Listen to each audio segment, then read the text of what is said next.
Hi, welcome to Palomar College's Career Spotlight series, where every series and in every episode, we're going to take a look at a different career that may interest you.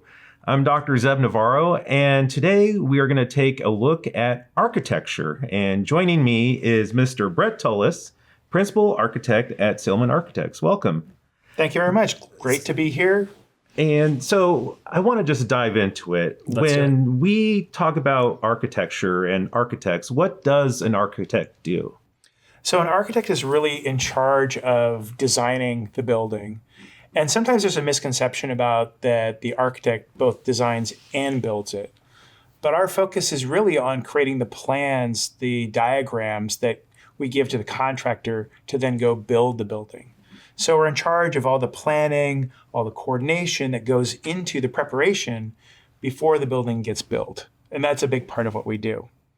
And when we talk about architecture, there's also, construction and engineering. How much engineering and construction management is involved in architecture, or do you work closely with those individuals? How does that relationship occur in the field of architecture? So as an architect, you end up being sort of like the conductor of the project in the sense of you know a little bit about almost everything. And as a result, you have some understanding of construction management, about various pieces of engineering. However, you're not the expert. So you use that knowledge to help leverage yourself into a position where you can understand what they're doing and know which questions to ask to figure out how to move the project forward, how to coordinate it, and how to make sure that what you're doing will meet all the codes and regulations, that'll be functionally efficient, and then ultimately be just a beautiful project. And when you're studying to become an architect, what kind of classes do you need to take? What kind of certifications do you need to become an architect? I think some of the things that are really important to understand are really art, some artistic piece of it, because really architecture is a blend of science and art. So a little bit of both those things. Physics is super important. That's what helps you understand what makes a building stand up.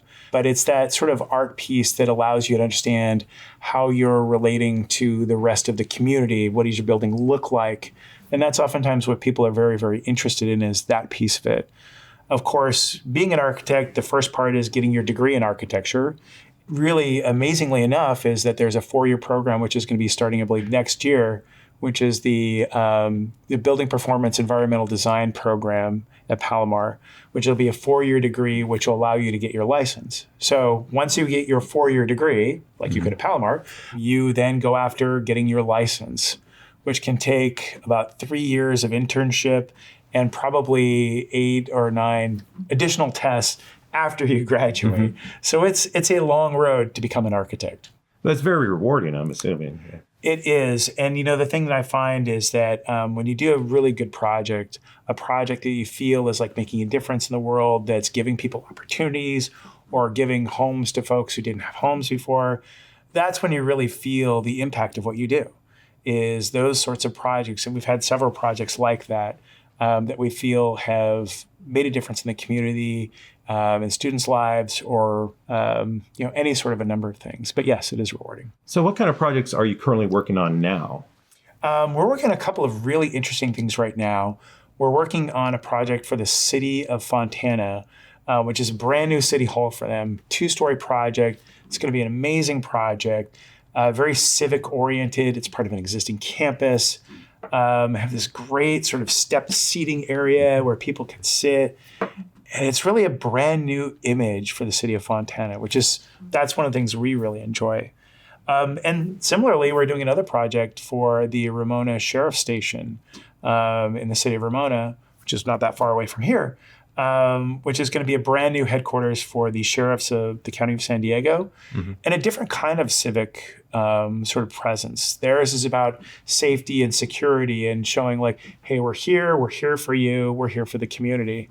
And a little bit more of a, call it a rural agricultural vibe with this sort of the structures that you find in Ramona being more about the agrarian lifestyle that we would imagine out there, shed roofs and corrugated metal and stuff like that. And when you talk about all these various different projects that you're working on, kind of walk me through, like, what is a week in the life of an architect? How do you balance, client consideration, budget, environment, the community. Walk us through like just a week in the life of an architect. You're so right. There's all these different things that go into being an architect. There's the codes that you need to follow. There's how do you make the planet better through sustainability? How do you meet a budget? How do you meet schedule? How do you make sure there's people there to work on the project? How do you keep the project moving? You have your office is one group of people who are working on the project, but then we talked about engineers, right? You might have 10 other engineering firms working with you. And maybe there's another firm doing something else. So keeping everybody moving in the right direction and keeping on task is a big part of what it's about, because there's so many moving parts, which is where like the skills of project management really come through. Understanding how to deal with people, how to motivate people, how to keep things moving.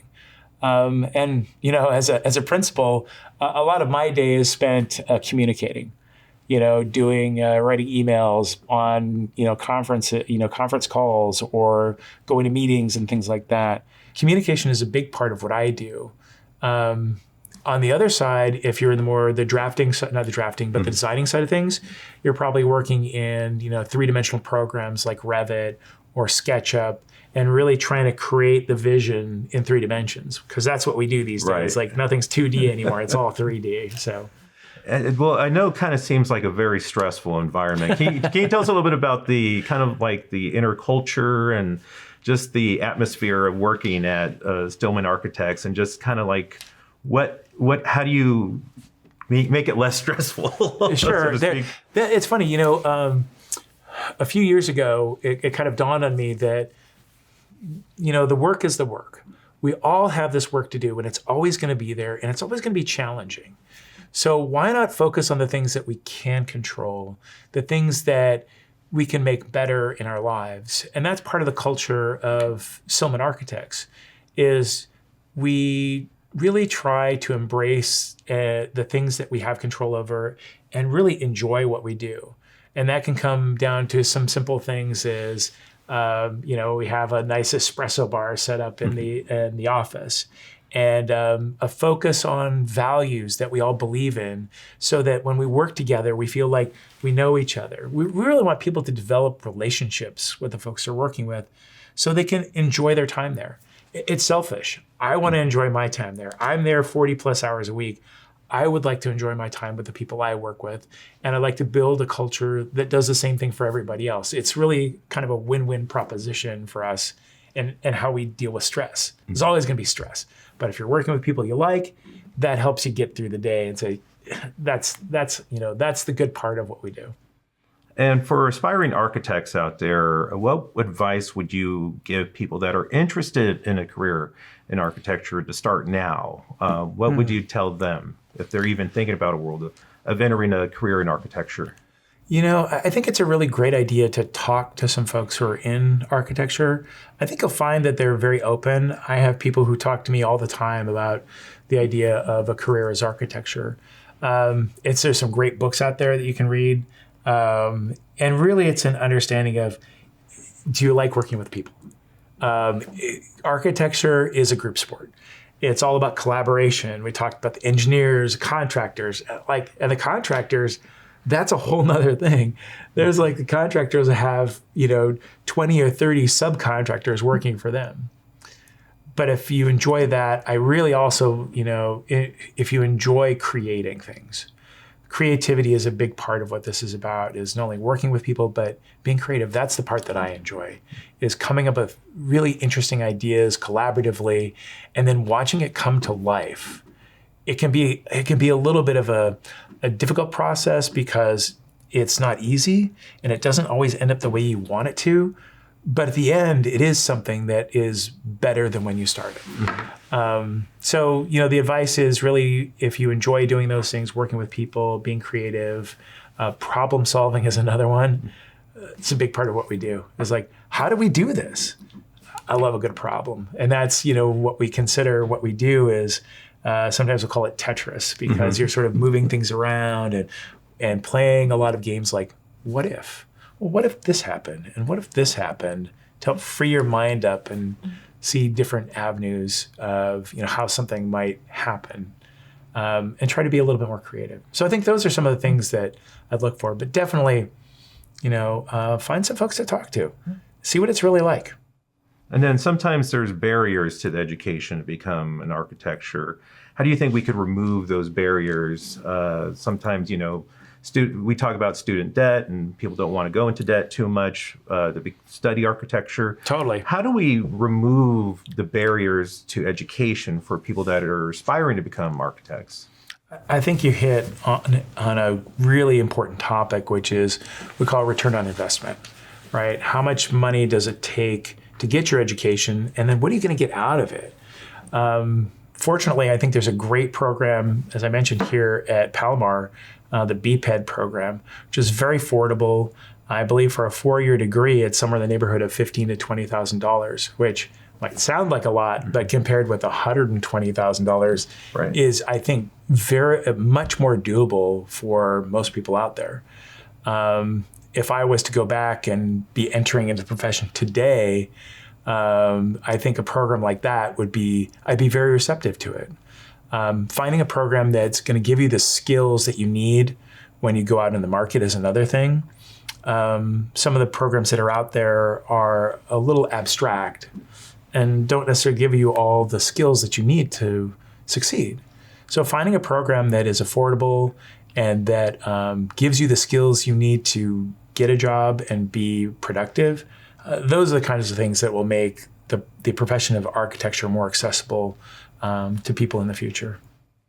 That's really wonderful, and I'm very happy that Palomar College is offering such a program like this here to anybody who's interested in becoming an architect.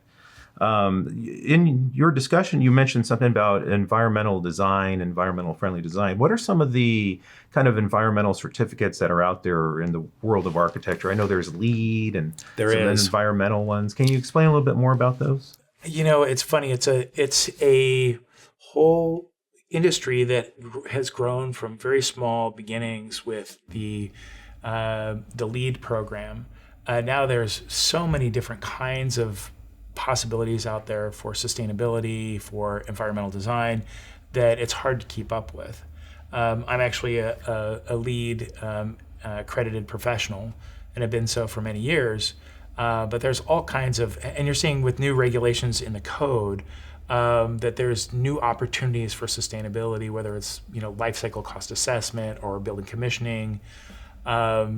And even, we're doing a lot more with software that's looking at the building designs and analyzing the energy performance or the, where the solar panels are going to go. Mm-hmm. Those are some of the things that are coming up.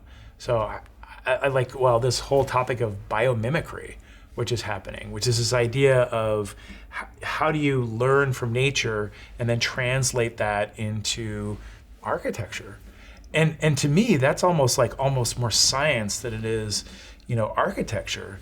Because how do you figure this out? Like, how do you figure how to, take the structure of a crab, the shell of a crab, and put that into a building in a meaningful way? It's a very different place. Yeah. Oh yeah, it's super cool. It's some pretty cool stuff. Well, Brett, thank you so much for coming on here and telling us all about architecture. I wish we could talk a little bit more about it. Maybe we could do a part 2 later on in the year. But thank you so much for coming out and talking to us about architecture, telling us about all the wonderful opportunities out there for students. And thank you for watching the Palomar College Career Spotlight Series. We'd like to thank our guest, Brett Tullis, Principal Architect at Silliman Architects. And we invite you to join us next time as we highlight yet another career that may be interest of you. For Palomar College and Palomar College Television, I'm Dr. Zeb Navarro, and this has been Palomar College Career Spotlight Series.